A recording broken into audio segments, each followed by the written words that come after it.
The afternoon sun cast long shadows through the windows of Mama Rose's diner, a modest family restaurant tucked between a laundromat and a corner store in Kansas City's Crossroads Arts District. The lunch rush had ended hours ago, leaving behind the familiar smell of fried chicken and fresh coffee that seemed permanently embedded in the red vinyl booths and checkered linoleum floors. Zafira Wynne moved methodically between tables, her black sneakers squeaking softly against the worn floor. At 29, she carried herself with the quiet dignity of someone who had learned to find strength in small moments. Her dark hair was pulled back in a neat ponytail, and despite working for over 10 hours straight, she maintained the genuine smile that had made her a favorite among regular customers. The diner was nearly empty now, just Mrs. Patterson nursing her third cup of coffee while reading yesterday's newspaper, and a young couple sharing a slice of apple pie. Zafira was wiping down table 6 when the bell above the entrance chimed, and she looked up to see a tall figure in a simple grey hoodie and baseball cap step inside. Travis Kelce paused in the doorway, his eyes adjusting to the dim lighting. He'd chosen this place specifically because it was the kind of spot where he could disappear into the background. No velvet ropes, no VIP sections, no managers hovering with special menus. Just honest food, and the kind of anonymity that had become increasingly rare in his life. He slid into a corner booth, pulling his cap lower over his eyes. The booth's red vinyl was cracked in places, held together with strips of silver duct tape, but it was clean and positioned perfectly to avoid the view from the street windows.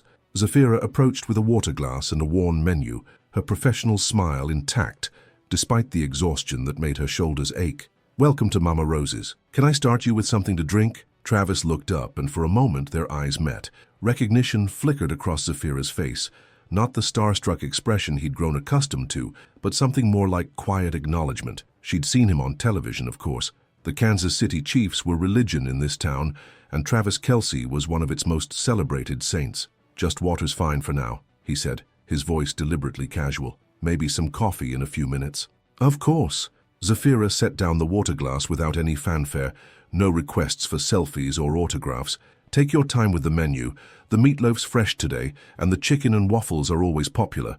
As she turned to leave, Travis felt something unexpected: relief. In a world where every interaction had become a performance, here was someone treating him like just another customer. He studied the laminated menu, noting the handwritten additions and crossed-out prices that spoke of a business adapting to rising costs while trying to stay affordable for its neighborhood clientele. The descriptions were honest.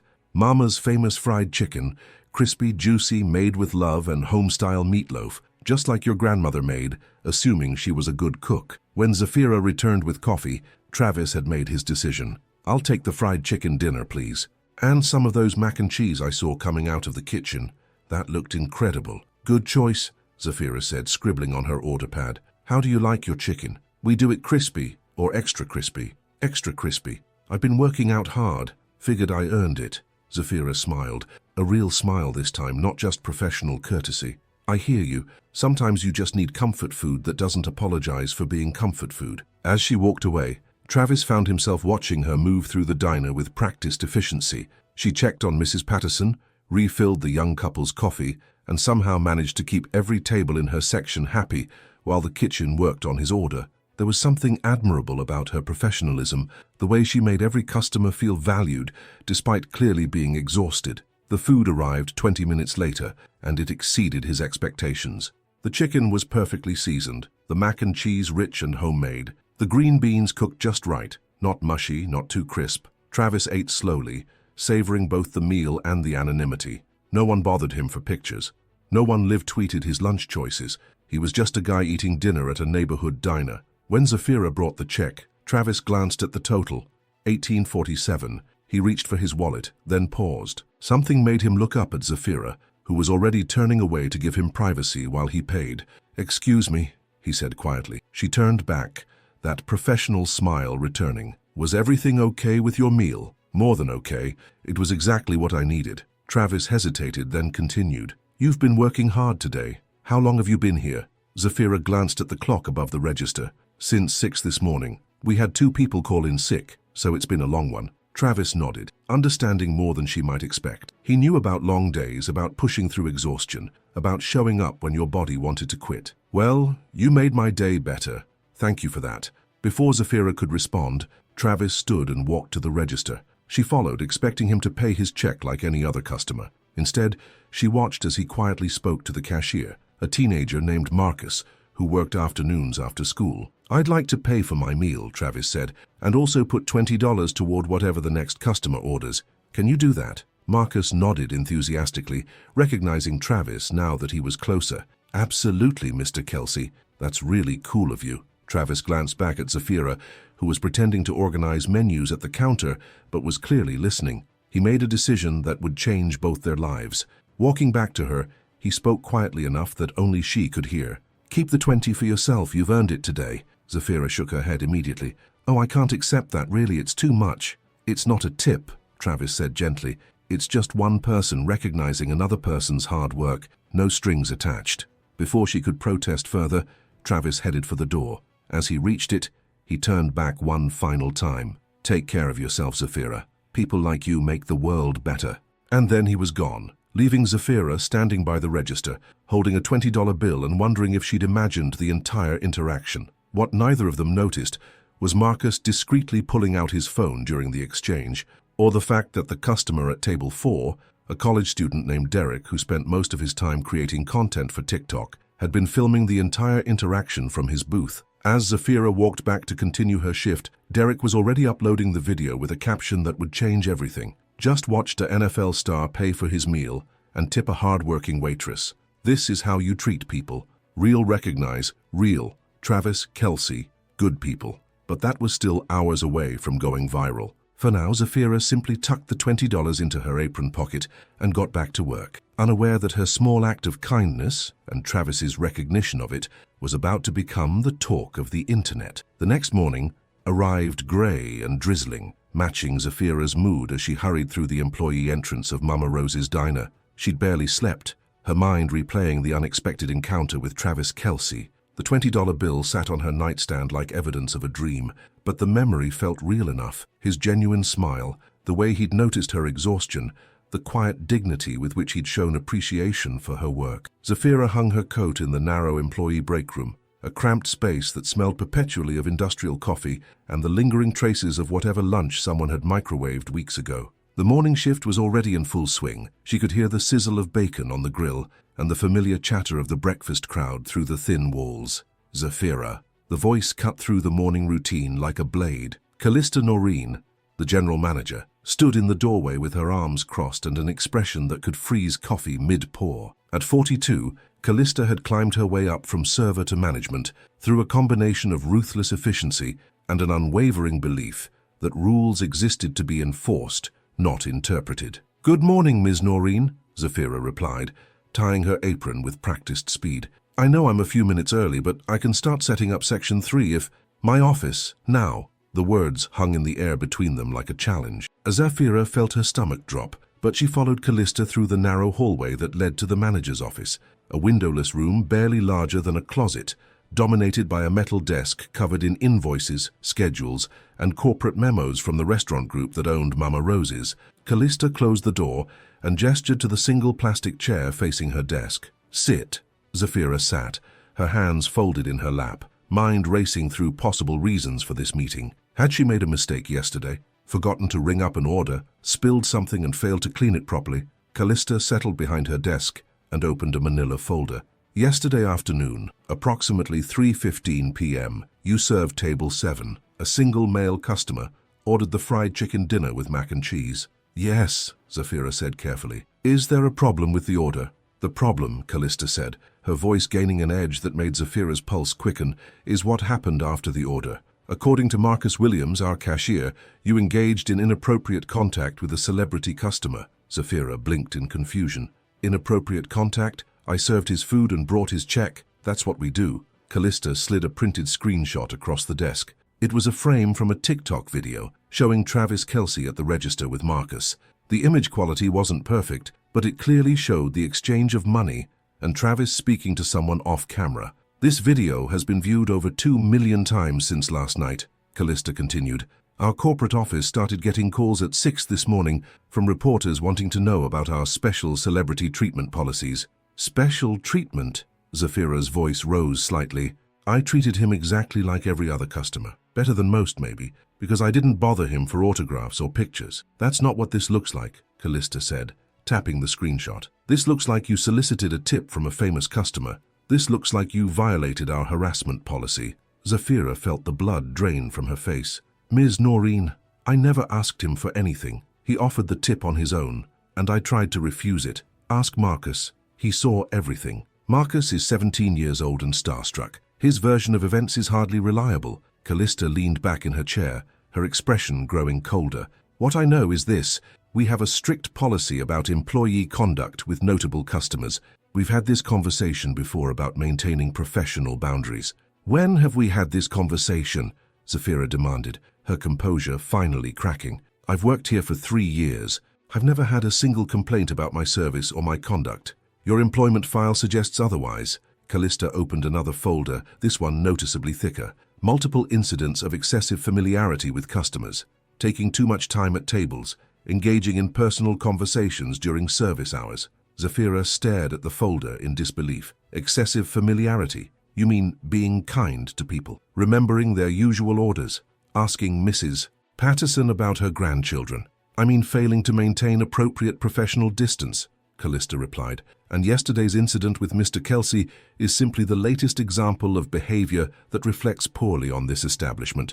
The room seemed to shrink around Zafira as the reality of the situation settled in. You're firing me because I was polite to a customer. I'm terminating your employment because you violated company policy regarding celebrity interactions, and because your pattern of behavior suggests you're unable to maintain the professional standards we require. Callista pulled out a pre-written termination letter, already signed and dated. Your final paycheck will be ready Friday. You can pick it up or we can mail it. Zafira stood slowly, her legs feeling unsteady. This is wrong, Ms. Noreen. You know this is wrong. What's wrong? Callista said, not looking up from her paperwork. Is an employee who thinks the rules don't apply to her. Clear out your locker and leave your apron on the desk. The walk to the break room felt like a funeral march. Zafira's hands shook as she gathered her few personal items from the narrow metal locker. A backup pair of socks, some ibuprofen, a photo of her mother, and a small journal where she sometimes wrote down interesting conversations with customers. 3 years of her life, condensed into a small pile of belongings that fit in a plastic grocery bag. The morning crew watched as she emerged from the break room, but no one made eye contact. Word had spread quickly through the small staff, as it always did in restaurants. Maria, the morning cook, gave her a sympathetic look but said nothing. Even Marcus avoided her gaze when she passed the register. At the employee exit, Zafira paused and looked back at the dining room through the small window in the kitchen door. The breakfast crowd was in full swing, truckers grabbing coffee before long hauls, construction workers fueling up for another day, elderly couples sharing quiet morning conversations over eggs and toast. These were her people, the ones she'd served with pride and genuine care. Outside, the drizzle had intensified into a steady rain. Zafira stood under the small awning, trying to process what had just happened. 3 years of perfect attendance, hundreds of satisfied customers, countless shifts where she'd covered for sick co-workers or stayed late to help with deep cleaning, all erased because she'd treated a celebrity like a human being. Her phone buzzed with a text from her mother. How's work today, baby? Feeling a little better this morning? Zafira stared at the message, unsure how to respond. Her mother, Dolores, had been bedridden for the past 6 months, with complications from diabetes and high blood pressure. The medical bills were crushing, and Zafira's job at Mama Rose's, with its steady tips and health insurance, had been their lifeline. What was she going to tell her mother? How was she going to explain that kindness had somehow become a fireable offense? As she stood in the rain, trying to figure out her next move, Zafira had no idea that the TikTok video Derek had posted was gaining momentum by the hour. Comments poured in from viewers defending her actions, criticizing the restaurant's response, and demanding answers about why a hard-working waitress had been punished for treating a customer with respect. The video had caught the attention of local news stations, social media influencers, and most importantly, Travis Kelce himself, who was just waking up in his mansion 15 miles away to discover that a simple act of gratitude had somehow become a viral controversy. But none of that mattered to Zafira as she walked through the rain toward the bus stop, her 3 years at Mama Rose's reduced to a plastic bag of personal items and the bitter taste of injustice in her mouth. By noon, Derek's TikTok video had exploded beyond anything he could have imagined. The college student sat in his dorm room, watching the view count climb. 3.2 million views, 847,000 likes, and over 95,000 comments that ranged from outraged to heartbroken to furious. The comments section had become a digital battleground. This is exactly what's wrong with America. A woman gets punished for being human. I've been to Mama Rose's. Zafira was the best server they had. This is disgusting. Someone find this woman and give her a better job. Travis Kelce better see this and do something. Derek refreshed his notifications again, overwhelmed by the response. His original video had been shared by major social media accounts with millions of followers. Local Kansas City news stations were calling his phone asking for interviews. The hashtag #JusticeForZafira was trending nationally, but the most important viewer was just discovering the video in the comfort of his home gym. Travis Kelce had finished his morning workout and was scrolling through his phone when his notifications started exploding. Dozens of people had tagged him in posts, sent him direct messages, and shared the video with increasingly urgent captions. When he finally clicked on Derek's TikTok, Travis felt his stomach sink. He remembered the interaction perfectly. The tired woman who'd treated him with quiet dignity, who'd refused his tip initially, who'd made him feel normal in a world that constantly reminded him he wasn't, and now she was being punished for it. Travis immediately called his publicist, Sarah Martinez, who picked up on the first ring. "Travis, I was just about to call you. Are you seeing this? The diner video?" "Yeah, I'm seeing it." "What the hell happened?" "From what I can gather, the restaurant fired her this morning. The manager claimed she violated some policy about celebrity interactions. The internet is not happy." Travis paced around his living room, his jaw clenched with anger. "She didn't do anything wrong, Sarah. She was professional, kind and genuine. This is insane." "I know. The optics are terrible. A successful black athlete getting special treatment, while a hard-working black woman gets fired for being kind to him. People are calling for boycotts of the restaurant chain." "Good," Travis said firmly. "They should be boycotted. What can we do?" "Well, you could post something supportive, show that you're on her side." "But Travis," Sarah's voice carried a note of caution, "getting involved in employment disputes can be tricky. There might be legal implications." "I don't care about legal implications," Travis replied. "This woman lost her job because of me, because she treated me like a human being. I'm not going to stay quiet about that." Within an hour, Travis posted across all his social media platforms. "Yesterday I had lunch at Mama Rose's diner. I was served by Zafira, who treated me with kindness and professionalism. She was fired today for that interaction. This is wrong on every level. Zafira deserves better, and I'm going to make sure she gets it. Someone help me find her. I have something to say. Justice for Zafira." The post exploded immediately. Within minutes, it had thousands of likes and hundreds of shares. Local news stations picked up the story.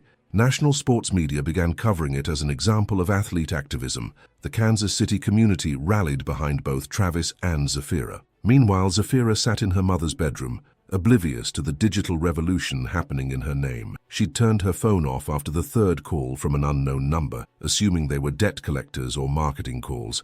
Instead, she focused on her mother, who was having one of her bad days. "Baby, you sure you're okay?"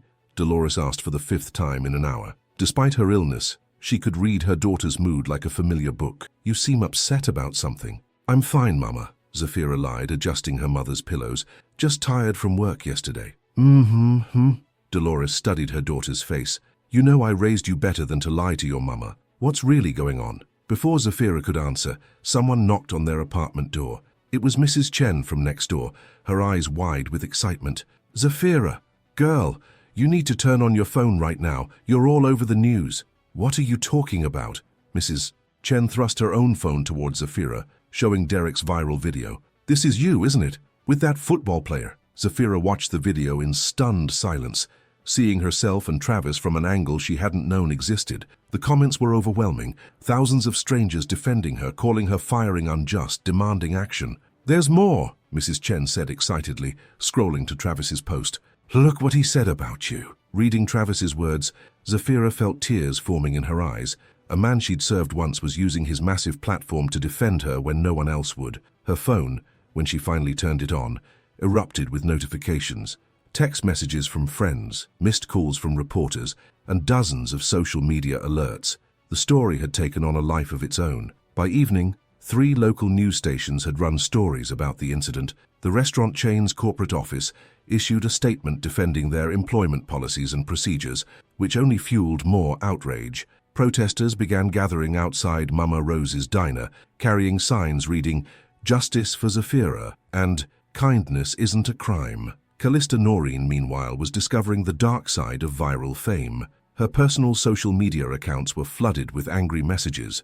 The restaurant's online reviews plummeted as people shared their outrage about Zafira's firing. Corporate executives were fielding calls from journalists, activists, and concerned customers. But the most significant development came that evening when Travis's team reached out through intermediaries to find Zafira. They'd tracked down her information through mutual connections in the Kansas City service industry, a network of workers who looked out for each other and had been following the story with intense interest. Travis's assistant called Zafira directly that evening. "Ms. Wynn, this is Jennifer calling on behalf of Travis Kelce. He'd like to meet with you tomorrow if you're available. Not for media, privately. He has a proposition that might interest you." Zafira, still processing the surreal turn her life had taken, could barely find her voice. "A proposition? He'd prefer to explain in person. Would you be available to meet tomorrow afternoon?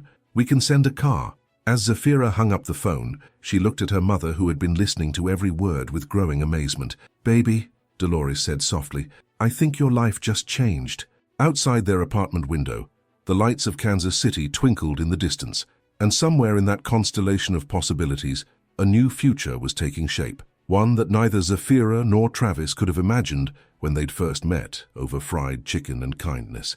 The next afternoon, Zafira stood nervously outside a modest community center in Kansas City's Troost corridor, checking her phone for the 3rd time to confirm the address. She'd expected to meet Travis at his mansion or some upscale restaurant, not at the neighborhood facility where she'd attended after-school programs as a child. A black SUV pulled up, and Travis stepped out wearing jeans and a simple Kansas City Chiefs t-shirt. No entourage, no security detail, just a man who looked genuinely happy to see her. "Zafira," he said, extending his hand, "thank you for coming. I know this whole situation has been crazy. Thank you for everything," she replied, shaking his hand. "I still can't believe any of this is real." Travis gestured toward the community center. "I asked to meet here because this place is special to me. My foundation has been supporting their programs for 3 years. It felt like the right place to talk about the future." Inside, the community center buzzed with activity. Children worked on homework in the tutoring area, while teenagers participated in a photography workshop. The walls were covered with colorful murals depicting the neighborhood's history and dreams for the future. Travis led Zafira to a quiet conference room where 2 other people waited, Dr. Patricia Williams, a dignified woman in her 50s, and James Rodriguez, a young man with an easy smile who looked barely out of college. "Zafira, I'd like you to meet Dr. Williams, who runs our educational initiative, and James, who coordinates our community outreach," Travis said as they sat around a small table. "Before we talk about anything else, I want you to know how sorry I am about what happened. You lost your job because of an interaction with me, and that's not okay. It wasn't your fault," Zafira said quickly. "You were nothing but kind and respectful." "Maybe not," Travis replied, "but I have a platform and resources, and I want to use them to make this right. Dr. Williams, would you like to explain what we've been working on?" Dr. Williams opened a folder and smiled warmly at Zafira. "For the past year, we've been developing a scholarship program specifically designed for women of color who want to pursue careers in healthcare, nursing, medicine, psychology, social work. The barriers these women face are real and significant, and we wanted to create something that addresses not just tuition, but living expenses, childcare, transportation, all the things that make education impossible, even when someone has the intelligence and drive to succeed."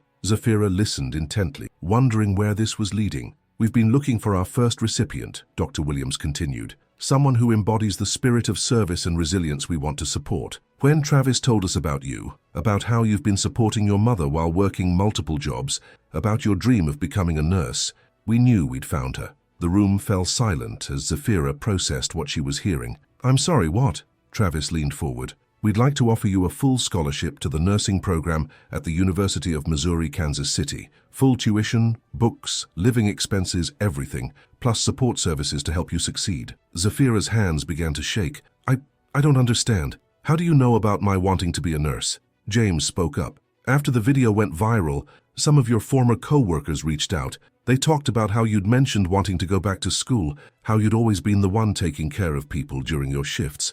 Maria from the diner said you once helped a customer who was having chest pains, kept him calm until the ambulance arrived. That's what anyone would do, Zafira stammered. No, Travis said firmly. That's what someone with a calling does. That's what someone who sees healing as service does. Dr. Williams pulled out another set of documents. There's more. We know your mother has been dealing with serious health issues. As part of the scholarship program, we're also offering comprehensive healthcare support for family members. Dr. Sarah Kim, one of the city's best specialists in diabetes management, has agreed to take on your mother's case. Zafira felt tears streaming down her face. This can't be real. Things like this don't happen to people like me. They should happen more often, Travis said quietly. And we're going to make sure they do. You're not just our first scholarship recipient, Zafira. You're going to help us design the program so it can help hundreds of other women. Through her tears, Zafira managed to ask, "Why are you doing this, really?" Travis was quiet for a moment, collecting his thoughts. "When I was in college, I almost dropped out my sophomore year. My family was struggling financially, and I felt guilty about pursuing football when I could have been working to help them. A coach took me aside and said something I'll never forget. Son, the best way to help your family isn't to sacrifice your dreams. It's to achieve them and then use your success to lift up others." He paused, looking directly at Zafira. "You showed me kindness when I needed it most, without expecting anything in return. You're exactly the kind of person who deserves every opportunity to succeed. And when you do succeed, when you're a nurse helping families like your own, you'll pay it forward in ways I never could." James pulled out a tablet and showed Zafira images of the program they were building. "We're calling it the Champions of Care Initiative. You'll be our founding scholar, but the goal is to support 50 women in their first year, then expand from there. And," Dr. Williams added with a smile, "we'd love for you to be involved in selecting future recipients. You understand the struggles these women face better than any of us." Zafira wiped her eyes and looked around the table at these 3 people who were offering to completely transform her life. "I need to ask, what happened to my job at the diner? Have you heard anything?" Travis's expression darkened slightly. "The restaurant chain is facing serious backlash. Multiple locations are being boycotted. Their stock price has dropped 12% in 2 days. As for your specific manager," James checked his phone, "Callista Noreen was fired this morning. Corporate released a statement saying her actions didn't reflect company values. They've also reached out through intermediaries to offer you your job back, with a promotion to shift supervisor and a significant raise." "Too little, too late," Zafira said with surprising firmness. "Some bridges can't be rebuilt." "Speaking of bridges," Travis said, "there's one more thing. The media attention has been intense and we know it might continue for a while. We've arranged for you to work with a publicist if you want help managing it, but that's entirely up to you." Zafira shook her head. "I never wanted to be famous.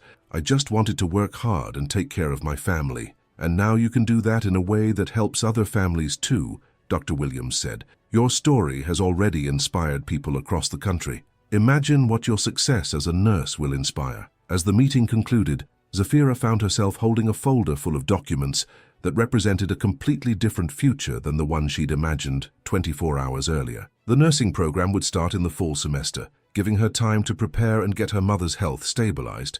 Walking out of the community center beside Travis, Zafira felt overwhelmed by gratitude and possibility. "Travis," she said as they reached the sidewalk, "I don't know how to thank you for this." "Don't thank me," he replied. "Just succeed, help other people, and remember that kindness, the kind you showed me that day, is never wasted, even when it seems to be punished." As Travis's SUV drove away, Zafira stood on the sidewalk where she'd played as a child, holding the keys to a future she'd never dared to dream. The community center's mural stretched above her, images of children reaching for stars, of hands lifting each other up, of a neighborhood where dreams could take root and grow. Tomorrow she would start preparing for her new life. Tonight, she had wonderful news to share with her mother. 6 months later, Zafira walked through the doors of the University of Missouri, Kansas City's nursing school, wearing scrubs and carrying the confidence that comes from knowing exactly where you belong. The Champions of Care initiative had not only changed her life, it had become a model for educational programs across the country. Her mother, Dolores, was thriving under Dr. Kim's care. The specialist had adjusted her medications, worked with a nutritionist to design a manageable eating plan, and most importantly, given both women hope that Dolores could live independently for years to come. The transformation had been remarkable, from bedridden and defeated to engaged and optimistic. The media attention had gradually faded, replaced by genuine respect for what Zafira was building. She'd been featured in Essence magazine as one of their Women Who Inspire, and her story had been cited in academic papers about second-chance education programs.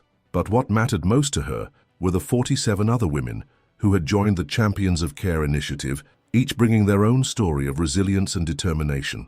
On this particular Tuesday evening, Zafira was finishing a clinical rotation at Kansas City General Hospital when her phone buzzed with a text from James Rodriguez. "Can you meet us at the community center at 7? There's someone we'd like you to meet." An hour later, Zafira found herself back in the same conference room where her life had changed 6 months earlier. Travis was there, along with Dr. Williams and James, but this time they were joined by a young woman who looked nervous and excited. "Zafira," Dr. Williams said with obvious pride, "I'd like you to meet Keisha Johnson. She's our newest scholarship candidate." Keisha, who couldn't have been more than 22, stood up and extended her hand. "Ms. Wynn, I've been reading about your program since it started. I can't believe I'm actually here." As they sat down, Keisha shared her story. She'd been working as a certified nursing assistant for 3 years while supporting her grandmother and younger sister. Her dream was to become a pediatric nurse, but between work and family responsibilities, returning to school had seemed impossible. "My supervisor at the hospital told me about your initiative," Keisha said, her voice filled with hope. "She said you understand what it's like to feel stuck between wanting to help your family and wanting to better yourself." Zafira smiled, remembering her own feelings in this same room. "I do understand, and I want you to know that what feels impossible today can become your reality tomorrow. But it's going to take work." "I'm not afraid of work," Keisha said firmly. "I can see that," Zafira replied. "What scares you most about going back to school?" Keisha thought for a moment. "Failing, letting people down, proving that maybe I'm not smart enough for this." "Those are normal fears," Dr. Williams interjected. "What would you say to them, Zafira?" Zafira leaned forward, speaking directly to Keisha. "6 months ago, I was working at a diner, getting fired for being kind to a customer. I thought my life was over. Today, I'm in my 2nd semester of nursing school, my mother is healthy, and I'm helping design a program that's already changed dozens of lives." She paused, letting her words sink in. "The voice in your head telling you that you're not smart enough, that's not your voice. That's every person who ever tried to make you feel small. Don't give them that power." Travis, who had been quietly observing, spoke up. "Keisha, can I ask you something? When you're working with patients, how do they respond to you?" "They seem to trust me," Keisha said, gaining confidence. "I had one little girl last week who wouldn't let anyone else take her temperature. She said I had gentle hands." "That's not something you can teach," Travis said. "That's a gift. The technical skills you can learn in school, but compassion, that's something you either have or you don't. And you clearly have it." Dr. Williams opened Keisha's application folder. "Your supervisor wrote something in her recommendation letter that I think you should hear." She said, "Keisha Johnson doesn't just care for patients, she sees them. In a healthcare system that often treats people like numbers, she treats every person like they matter." Tears welled up in Keisha's eyes. "I didn't know she wrote that." "There's more," James added, pulling out his tablet. "We've received 17 letters of support for your application, from doctors, patients, other CNAs, people who've watched you work and believe in your potential." Zafira reached across the table and took Keisha's hand. "The fear never completely goes away. Even now, before big exams, I sometimes hear that voice telling me I don't belong, but I've learned to talk back to it. I remind it of every patient I've helped during clinical rotations, every study group where I've been able to help classmates understand difficult concepts, every time I've proven that voice wrong." The meeting continued for another hour, with Dr. Williams explaining the scholarship details, James discussing support services, and Travis sharing his vision for expanding the program nationally. But the most important conversation happened between Zafira and Keisha, 2 women who understood the weight of carrying family responsibilities while pursuing personal dreams. As they prepared to leave, Travis pulled Zafira aside. "You know, watching you tonight reminded me of something my grandmother used to say. The best way to receive a blessing is to become one for someone else." "Your grandmother sounds wise," Zafira replied. "She was. And she would have loved seeing what you've become, not just the student, but the mentor." 3 weeks later, Zafira found herself in a different kind of restaurant, an upscale establishment in downtown Kansas City, where she was meeting with reporters from Good Morning America. The Champions of Care initiative was being featured in a national segment about innovative education programs, and Zafira had been asked to represent the scholarship recipients. The interview went well. with Zafira speaking passionately about the barriers facing women like herself and the importance of comprehensive support systems. But it was what happened after the cameras stopped rolling that would create another viral moment.